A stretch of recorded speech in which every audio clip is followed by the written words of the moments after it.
எல்லாருக்கும் வணக்கம். நம்ம அழகே அழகு சீரியலில் தங்கராஜோட திட்டத்தால் அழகுமதியோட வேலை போகலை, தங்கராஜுக்கே பேக் ஃபயர் ஆயிடுச்சு.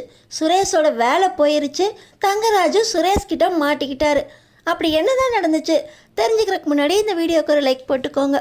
ஸோ பார்த்தீங்கன்னா நம்ம அழகுமதியை நீ டெம்ப்ரரி ஜாப் தானமா பார்த்துக்கிட்டு இருந்த, நாளையிலேருந்து வேலைக்கு வர வேண்டாம் அப்படின்னு பிரின்சிபல் சொன்ன உடனே என் பேர் தானே சார் பர்மனன்ட் டீச்சர்ஸ் லிஸ்ட்டில் மொதல் ஆள் இருந்துச்சு, என்னை எப்படி சார் நீங்கள் டெம்ப்ரரி தான் அப்படின்னு சொல்லி வேலையை விட்டு நீக்கலாம் அப்படின்னு மதி கேட்குறாங்க.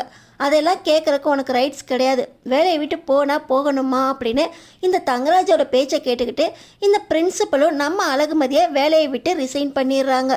இந்த நேரத்தில் வாட்ஸ்அப்பில் நம்ம 3 பேரையும் ஒன்றா சேர்த்துருக்கோம் அப்படின்னு சொல்லி ரேவதி மலர்கிட்ட சொல்ல, மலர் நம்ம அழகுமதிக்கு கால் பண்ணி இப்படி ரேவதி 3 பேரையும் ஒன்றா சேர்த்து குரூப் ஒன்று ஃபார்ம் பண்ணியிருக்கா, வா பார்க்கலாம் அப்படின்னு சொல்லி சந்தோஷமாக கால் பண்ணுறாங்க.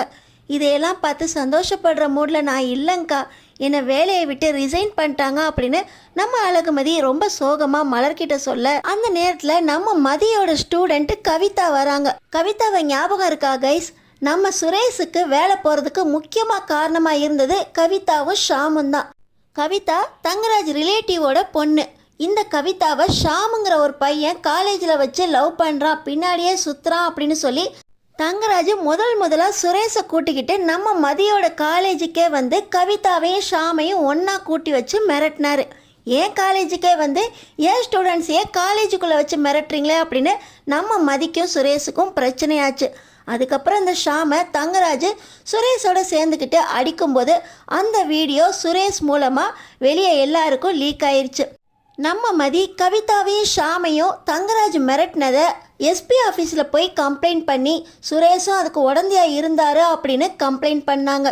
இந்த வீடியோவை நம்ம மதி தான் வெளியிட்டாங்க அப்படின்னு சொல்லி சுரேஷுக்கு நம்ம அழகுமதி மேலே கோவம் இருந்துச்சு. இந்த விஷயத்தில் தான் நம்ம அழகுமதி எஸ்பி ஆஃபீஸில் கம்ப்ளைண்ட் பண்ணதுனால சுரேஷோட வேலை சஸ்பெண்ட் ஆச்சு.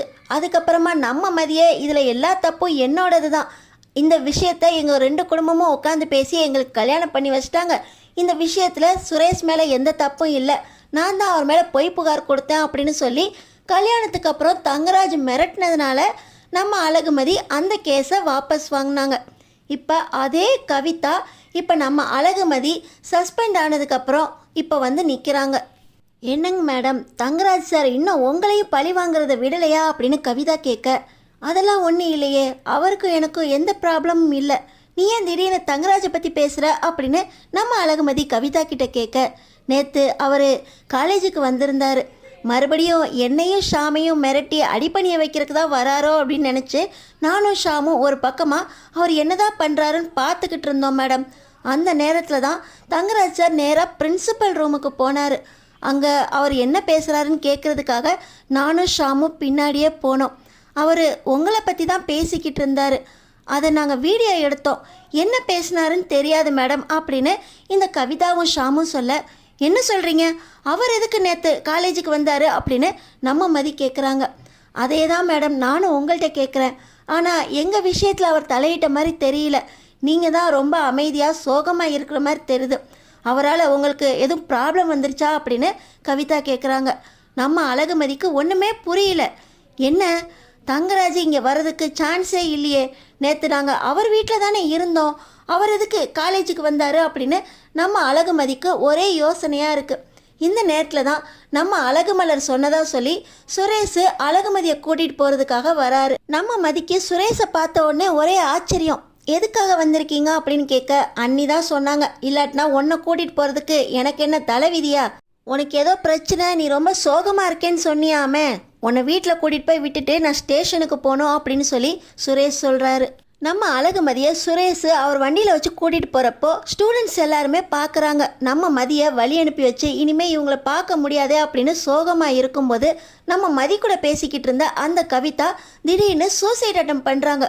பஸ்ஸு முன்னாடி போய் விழ சுரேஷ் பார்த்துட்டு, என்னாச்சு, அவள் ஓ ஸ்டூடெண்ட் தானே, இவளை எனக்கு தெரியுமே, இவள் பேர் கவிதா தானே அப்படின்னு கேட்க, உங்களுக்கு தெரியாமல் இருக்குமா, இவ கேஸில் தானே நீங்கள் சஸ்பெண்ட் ஆனீங்க அப்படின்னு நம்ம மதி சொல்கிறாங்க. அந்த பொண்ணா இது, அந்த பொண்ணை எனக்கு ஞாபகமே இல்லாமல் போயிடுச்சு, இத்தனை மாதம் ஆச்சுல, ஆமாம் இந்த பொண்ணு எதுக்கு இப்போ பஸ் முன்னாடி போய் விழுது அப்படின்னு சொல்லி சுரேஷ் வேகமாக கீழே இறங்கி இந்த கேஸை நான் பார்த்துக்கிறேன், நீயா இறங்கி வீட்டுக்கு போ, இல்லை கொஞ்ச நேரம் காலேஜ்லேயே வெயிட் பண்ணு, என் டியூட்டி முடிஞ்சதுக்கப்புறம் உன்னை வந்து பார்க்குறேன் அப்படின்னு சொல்லி சுரேஷ் மறுபடியும் நம்ம அழகுமதியை காலேஜில் இறக்கி விட்டுறாரு. நம்ம அழகுமதிக்கு என்ன பண்ணுறதுனே தெரியல. அவங்க ஸ்டூடெண்ட் ஆச்சே, திடீர்னு சூசைட் அட்டம் பண்ணுறா, என்கிட்ட வந்து இப்போ தானே பேசிட்டு போனா அப்படின்னு நம்ம அழகுமதிக்கு ஒரே பதட்டமாக இருக்குது. நேற்று தங்கராஜ் வேற வந்து பார்த்துட்டு போனாருன்னு சொன்னாங்க.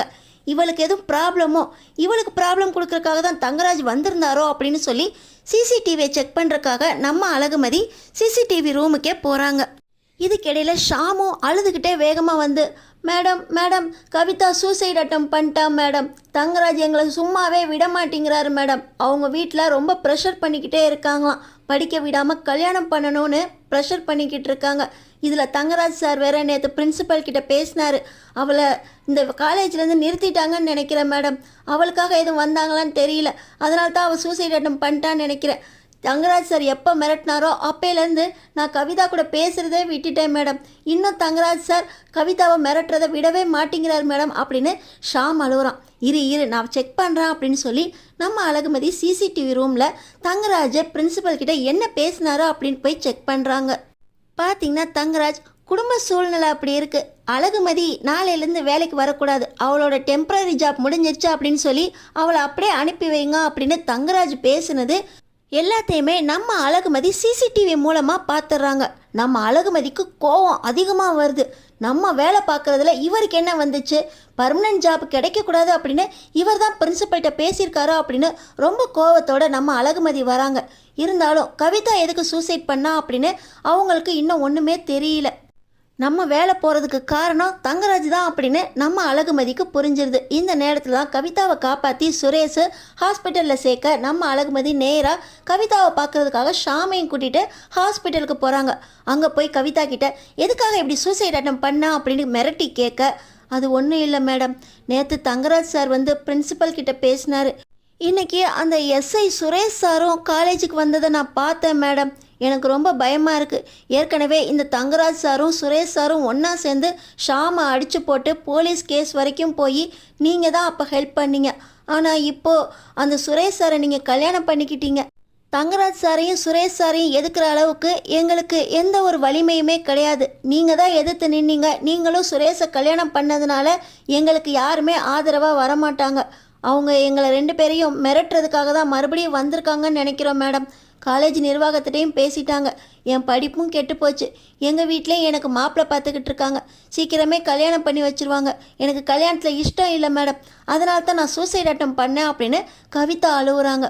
இப்போ நம்ம அழகுமதிக்கு நீ என்ன லூஸா, தங்கராஜும் சுரேஷும் என்னை பற்றி பார்க்குறதுக்காக என் வேலையை ரிசைன் பண்ண வைக்கிறதுக்காக வந்திருக்காங்க, உனக்கும் அவருக்கு எந்த சம்மந்தமும் இல்லை, உனக்கு எதுவும் ஆகாமல் இருந்ததே கடவுள் செஞ்ச புண்ணியம் அப்படின்னு சொல்லி நம்ம அழகுமதி கவிதாவுக்கிட்ட சொல்ல, ரொம்ப தேங்க்ஸ் மேடம், அப்போ என் விஷயத்துக்காக வரலையே அவர் அப்படின்னு சொல்லி கவிதா இப்போ தான் கொஞ்சம் நிம்மதி ஆகுறாங்க. நம்ம அழகுமதி அப்போது தங்கராஜ் ஏன் வேலையை நிறுத்துறதுக்காக தான் வந்திருக்காரு, இதுக்கு சுரேஷும் உடந்தையாக இருந்திருப்பாரோ அப்படின்னு நம்ம அழகுமதிக்கு கோபம் வந்துடுது. நம்ம அழகுமதி நேராக காலேஜ் ட்ரஸ்டிக்கிட்டே போகிறாங்க. போயிட்டு இப்போ தங்கராஜும் பிரின்சிபலும் பேசின வீடியோவை ட்ரெஸ்ஸிக்கிட்ட காட்ட, உங்கள் பேர் தான் பர்மனெண்ட் லிஸ்ட்டில் இருக்குது, உங்கள் பேரை பர்மனெண்ட் பண்ண சொல்லி நான் ஏற்கனவே ஆர்டர் கொடுத்துட்டேன், பிரின்சிபல் ஏதோ இதில் குளறுபடி பண்ணியிருக்காரு, இதில் பிரின்சிபல் ரிசைன் ஆகிறதுக்கு நிறைய வாய்ப்பு இருக்குது, நீங்கள் கவலைப்படாமல் போங்க மேடம், நாளையிலேருந்து எப்பவும் போல் நீங்கள் வேலைக்கு வரலாம் அப்படின்னு சொல்லி உங்கள் ஜாப் பர்மனெண்ட் ஆர்டர் இந்தாங்க அப்படின்னு ட்ரஸ்டி நம்ம அழகுமதிக்கு அவர் கையாலேயே கொடுக்குறாங்க. இன்னொரு பக்கம் கவிதா கேஸை நம்ம சுரேஷ் தானே விசாரித்தார். சுரேஷ் தான் தன்னோட சூசைட் அட்டம்க்கு காரணம் அப்படின்னு இந்த கவிதா பேசின வீடியோவை ஷாம் வீடியோவாக எடுத்துடுறாரு. அந்த வீடியோவை கொண்டு போய் எஸ்பி சார்கிட்ட அவரே கம்ப்ளைண்ட்டாக கொடுக்குறாரு. சார், ஏற்கனவே இந்த சுரேஷ் சாரும் தங்கராஜ் சாரும் மிரட்டினதுனால தான் நாங்கள் 2 பேரும் தனித்தனியாக இருந்துகிட்ருக்கோம். இதில் மறுபடியும் எங்கள் 2 பேரையும் பிரித்து கவிதாவுக்கு பிடிக்காத மாப்பிள்ளையை கல்யாணம் பண்ணி வைக்கிறதுக்காக சுரேஷும் தங்கராஜும் முயற்சி பண்ணுறாங்க. அதனால் கவிதா சூசைட் அட்டம் வரைக்கும் போயிட்டா அப்படின்னு சொல்லி கவிதா சூசைட் அட்டம் பண்ண சிசிடிவியையும் இப்போ நம்ம அழகுமதி கிட்ட கவிதா பேசின அந்த வீடியோவையும் எஸ்பி கிட்ட ஷாம் கொடுத்துட்றாரு. யோ சுரேஷ், நீ இன்னும் உன் வேலையை நிறுத்தலையாயா? ஏற்கனவே நீங்கள் அவங்க மாமாவோட சேர்ந்துக்கிட்டு பண்ண வேலையால் தான் சஸ்பெண்ட் ஆனீங்க. இப்போ மறுபடியும் உன் மாமா என்னன்னா பிரின்சிபல் கிட்ட பேசியிருக்காரு. நீ என்னன்னா உன் பொண்டாட்டியை கூப்பிடுறேங்கிற பேரில் அந்த பொண்ணை சூசைட் அட்டம் வரைக்கும் மிரட்டியிருக்க. உன்னை நான் சஸ்பெண்ட் பண்ணுறையா? மறுபடியும் உன் மேலே இதே மாதிரி கேஸ் வந்துச்சுன்னா கண்டிப்பாக டிஸ்மிஸ் பண்ணுவேன். அந்த கவிதா பொண்ணு சூசைட் அட்டம்க்கு நீ காரணம் இல்லை அப்படின்னு என்கொயரியில் நிரூபிச்சுட்டு அப்புறமா நீ உன் வேலையை வாங்கிக்கோ, வெளியே போயா அப்படின்னு சொல்லி அந்த எஸ்பி நம்ம சுரேஷை வெளியே துரத்திடுறாரு. பார்த்தீங்கன்னா இப்போ தான் நம்ம சுரேஷுக்கு தெரியுது பிரின்சிபல் கிட்ட தங்கராஜ் பேசியிருக்காரு அப்படின்னு. இன்னொரு பக்கம் கவிதாவோட சூசைடுக்கு நான் காரணமா அப்படின்னு தங்கராஜ் மேலே கோவம் வருது. நீங்கள் எதுக்கு மாமா பிரின்சிபல் கிட்ட போய் பேசுனீங்க அப்படின்னு சுரேஷுக்கு தங்கராஜ் மேலே கோவம் வர, நம்ம அழகுமதிக்கு மட்டும்தான் தெரியும் தங்கராஜ் பிரின்சிபல் கிட்ட என்ன பேசினாரு, எதுக்காக காலேஜுக்கு வந்தாரு அப்படின்னு. அந்த சிசிடிவியும் நம்ம அழகுமதி கிட்ட தான் இருக்கு. சுரேஷோட வேலை சஸ்பெண்ட் ஆனதுக்கு காரணம் தங்கராஜ் பிரின்சிபல் கிட்ட பேசினது, கவிதாவோட சூசைட் அட்டம்க்கு நீ தான் காரணம் அப்படின்னு. இதை நம்ம அழகுமதியால் மட்டும்தான் நிரூபிக்க முடியும். நம்ம அழகுமதி மறுபடியும் எஸ்பி கிட்ட நம்ம சுரேஷ்காக பேசுவாங்களா, என்கொயரியில் சுரேஷ் மேலே எந்த தப்புமே இல்லை அப்படின்னு சிசிடிவியை காட்டி நிரூபிப்பாங்களா, நம்ம சுரேஷுக்கு மறுபடியும் எஸ்ஐ போஸ்ட் கிடைக்குமா? தெரிஞ்சுக்கிறதுக்கு நம்ம சேனலை சப்ஸ்கிரைப் பண்ணி தொடர்ந்து பாருங்கள்.